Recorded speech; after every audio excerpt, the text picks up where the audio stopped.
ରଥଯାତ୍ରାର ପବିତ୍ର ତିଥିରେ ଚଳଚଞ୍ଚଳ ବଡ଼ଦାଣ୍ଡ ଚାଖିବାକୁ ପ୍ରଭୁଙ୍କ ମହାପ୍ରସାଦ ବ୍ୟାକୁଳ ଏ ବ୍ରହ୍ମାଣ୍ଡ।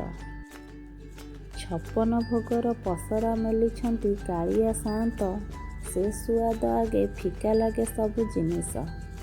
ପାଟିରେ ଦେଲେ ସେ ମିଳେଇ ଯିବ ଏମିତି ତାର ଗଢ଼ଣ, ପାରିଜାତ ଫୁଲ ପରି କୋମଳ ନାମ ତାର ପାରିଜାତ ପିଠା। ନମସ୍କାର, ସୁନାବୋଉ ଓଡ଼ିଆ ରେସିପିକୁ ସ୍ୱାଗତ।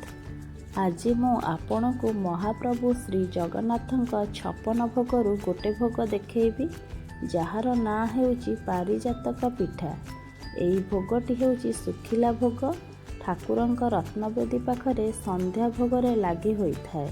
ଏହି ପିଠା ପାଟିକୁ ଯେତିକି ସୁଆଦିଆ ଲାଗେ, ବନେଇବାକୁ ମଧ୍ୟ ସେତିକି ସହଜ।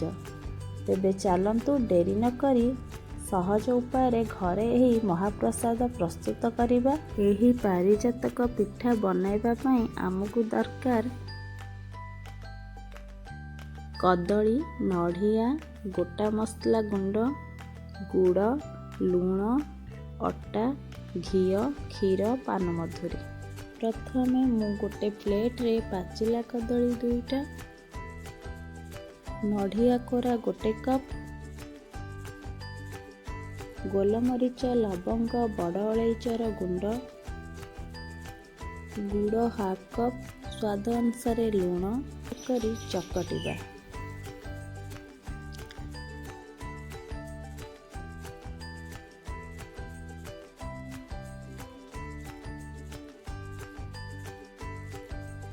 ଏଇଭଳି ଚକଟିଲା ପରେ ସେଥିରେ ପାନମଧୁରୀ, ଅଟା, ଘିଅ ମିଶାଇ ଗୋଳାଇବା।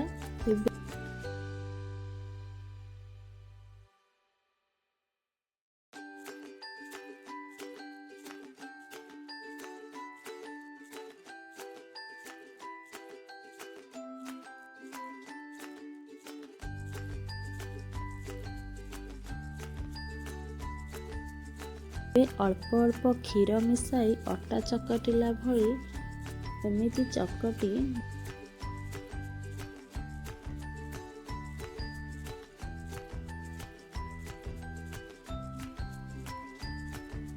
ଦଶ ମିନିଟ୍ ଘୋଡ଼ାଇକି ରଖିଦେବା।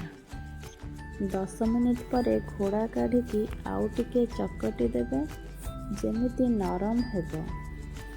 ନରମ ହେଲେ ପିଠା ଛାଣିଲା ବେଳେ ଫାଟିବନି।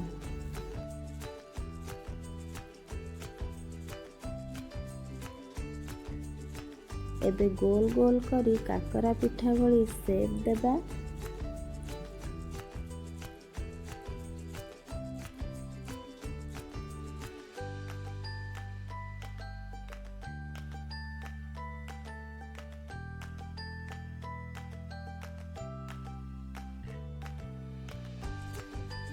ବେଶୀ ମୋଟା କରିବାନି କି ପତଳା କରିବାନି, ଏମିତି ରହିବ।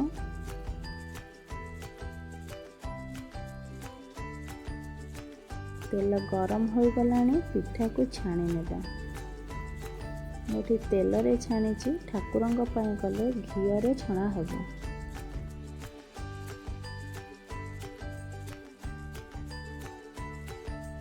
ଏବେ ପିଠାକୁ ଲୋ ଫ୍ଲେମ୍ରେ ଛାଣିବା।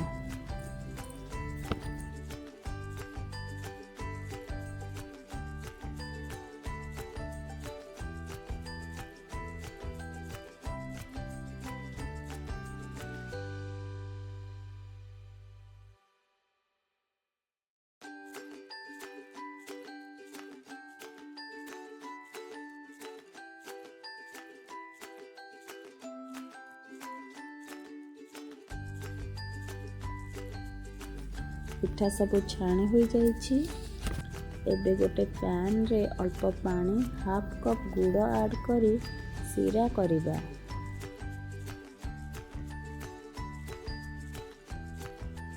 ଶିରାଟା ଯେତେବେଳେ ଏମିତି ଚିପଚିପା ଲାଗିବ, ଲୋ ଫ୍ଲେମ୍ କରି ପିଠାକୁ ପକାଇବା।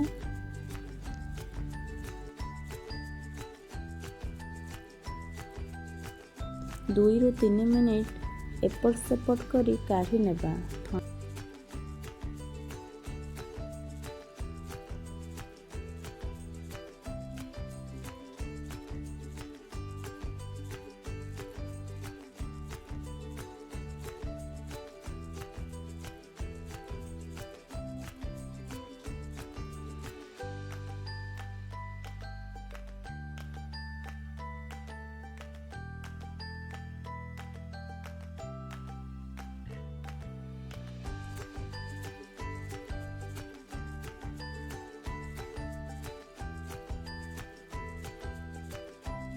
ଥଣ୍ଡା ହେଲା ପରେ ଦେଖନ୍ତୁ କେତେ ସୁନ୍ଦର ହୋଇଛି।